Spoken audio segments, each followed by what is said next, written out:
Transformation doesn't stop at becoming. You don't just arrive and stay shiny forever.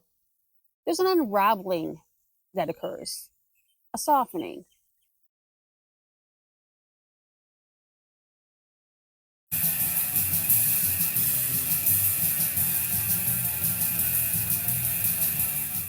You think that once you step into your becoming, that you're done, transformed, shiny, and new. But there comes the part that nobody warns you about, the unraveling of the identity you built to survive. For me, the undoing began when the ironclad woman I'd become, the fierce, the impenetrable, the new Nikki Grimm, queen of boundaries and breakups, started smiling a little softer, listening longer, and even forgiving those I swore I would never understand, like basically just other humans. And let me be real, it wasn't always comfortable. It felt like I was betraying myself. It felt like weakness. It felt like I was losing my edge. But it wasn't weakness, it was wisdom. And it wasn't that I had lost myself, it's that I had outgrown the version of myself that needed armor just to exist. The fortress around my heart started shedding bricks. And suddenly I could see people, like really see them. And not just what they did to me, but where they are on their path. I still get annoyed. Humans are hilarious in their ways. But now I don't get pulled. I'm just aware. And that's the difference. That is the undoing. I've always been the one that people come to when they have a necklace that is too tangled to wear. I guess I've got the fingers for it. But I realized that's not just something I do with jewelry. It's something I've had to do with myself. The undoing is just sitting with the knots that you've been living with and breathing through them one at a time, not pulling, not tossing, just breathing. One memory, one belief system, and one survival mechanism at a time. This process doesn't feel like healing at first. It feels like a mess. It feels like sitting cross-legged on the floor with a fistful of necklaces that nobody has the patience for. And some knots look like they'll never come loose. Some are too thin, some are too fragile, and one wrong pull could snap them completely. But I've always been good at this sort of thing, untangling. Whether it's necklaces, balls of yarn, Christmas lights, or the 300-foot garden hose at work that people don't wrap up right. And why aren't you rinsing them off? Someone's been leaving them oogie lately. Anyways, a little shout out to my peeps. Anyways, maybe I've just spent much of my life learning how to not pull too hard, to sit with the knots, to breathe when something doesn't come apart right away. Not all of the tangles were mine. Some of them were handed to me, and not all of them needed to be released. It doesn't always come with a satisfying snap. Sometimes it's just a quiet shift in the thread, or a sigh in the chain, and then suddenly one piece falls free. Sometimes that one knot finally gives and you feel a little freer, but it doesn't feel like a triumph. It's because once a chain falls away, you realize there is still armor. The tough shell that you built to survive, the sharp tongue, the walls. How's hominy pudding if you don't eat your meat? The wall. It was strength, and it was necessary until it wasn't. Instead of protection, it became a prison. The story you kept telling yourself, so you wouldn't have to change. But stories, especially ones we cling to, can knot us up tighter than any chain can. Some stories we tell ourselves are like cherished little charms that worn so long we think they define us. But what we don't notice is just how tangled they can become. Trauma narratives, old pride stories, even our old survivor identity, those can gradually choke off your ability to move freely. And we keep repeating, this is me. This is what happened to me. But these statements aren't truth. They're bindings. And at first, they're like chainmail. We built them to survive, to protect us. But if we never re examine them, they become cages. When I was in what I would call my first glow up, after trauma, I wore those chains like a crown. I was the comeback queen, the Lone Ranger, and no one was going to get to me, especially not a guy. But this worked.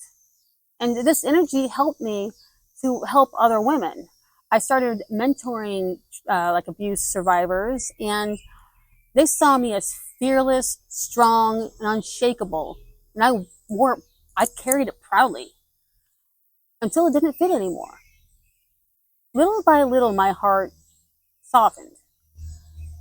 I tried to fight it at first. I didn't know what was happening, but I started seeing people, especially guys, not as threats, but just as humans with their own messes and their own traumas.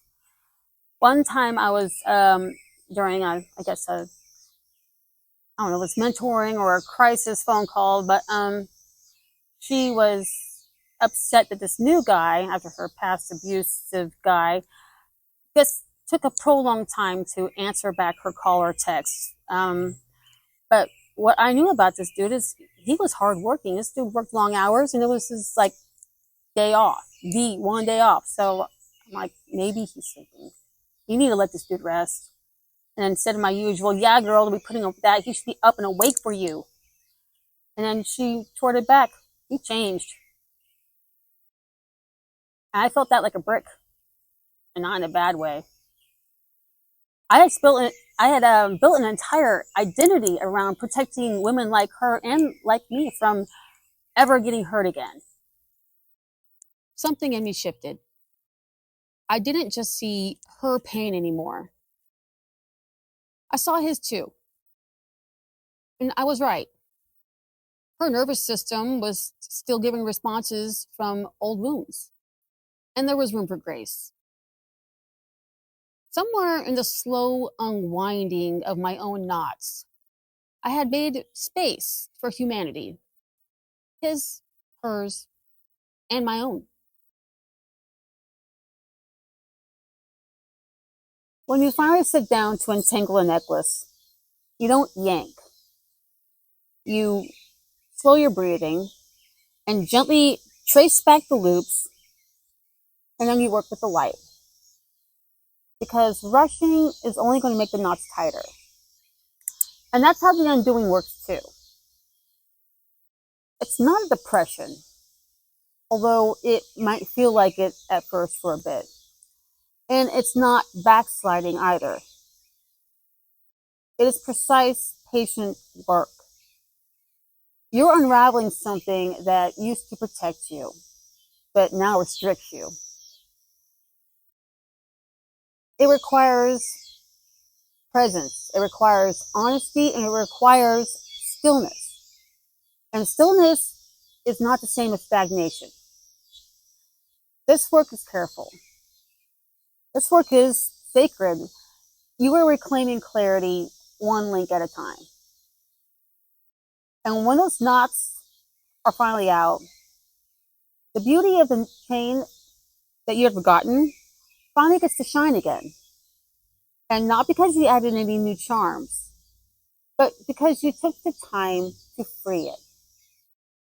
You'll be clued in that the undoing is in process when old parts of yourself start falling away. Relationships just don't click anymore. old goals start seeming shallow. And then you just don't recognize yourself anymore. And that's not because you're being lost. It's because you're being fine-tuned. It's a conscious unweaving of what was stitched into you by survival, culture, ego, or pain. You're becoming more accurate, more true. Not gonna lie, precision is uncomfortable. It requires stillness, restraint, reflection. It means recognizing your old patterns and choosing differently, even though it hurts. And this isn't depression. This is mastery. It's deliberately not reacting. And it's also just letting people think what they think. So you may not feel as on fire as you did during your first glow, and even from the outside, it may look like you're dimming. But it's about being precise and deliberate in your reactions and your responses. Undoing means becoming more exact about what you carry and about what you don't. You don't just throw punches anymore just because you can. And you don't just spill your energy and try to fix stuff that isn't yours. This is the part where you begin to see clearly what was armor, what was identity, and what was just leftover hurt pretending to be strength. And it's a piece that doesn't beg to be seen. And yeah, people might say, wow, you've changed. They might not even mean it as a compliment. But if you stopped needing to perform your pain or perform your strength for anyone else's comfort, that is not loss. That is alignment. I'm going to try to give you a little guidance here with that. You're not weak if you want to snap. You're just trained.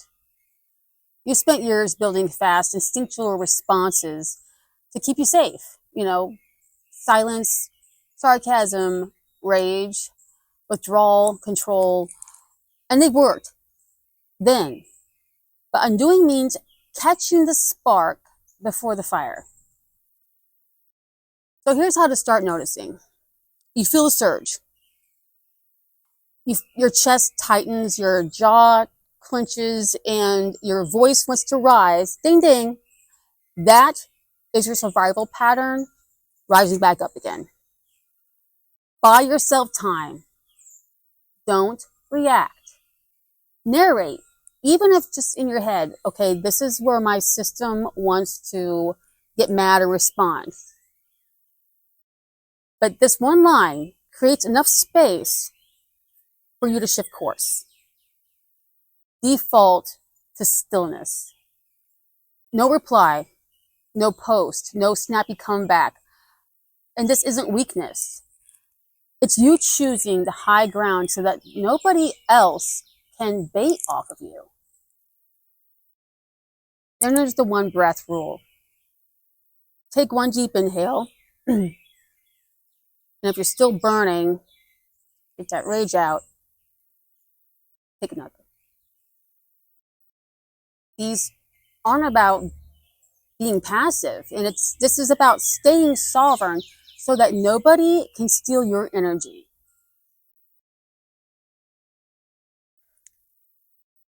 Integration begins with silence. The undoing isn't loud. It is the moment you don't react. It's that pause before the rage is allowed to surface. And not because you're suppressing it. It's because you finally don't need to perform pain. And that's integration. Quiet, deliberate, clean.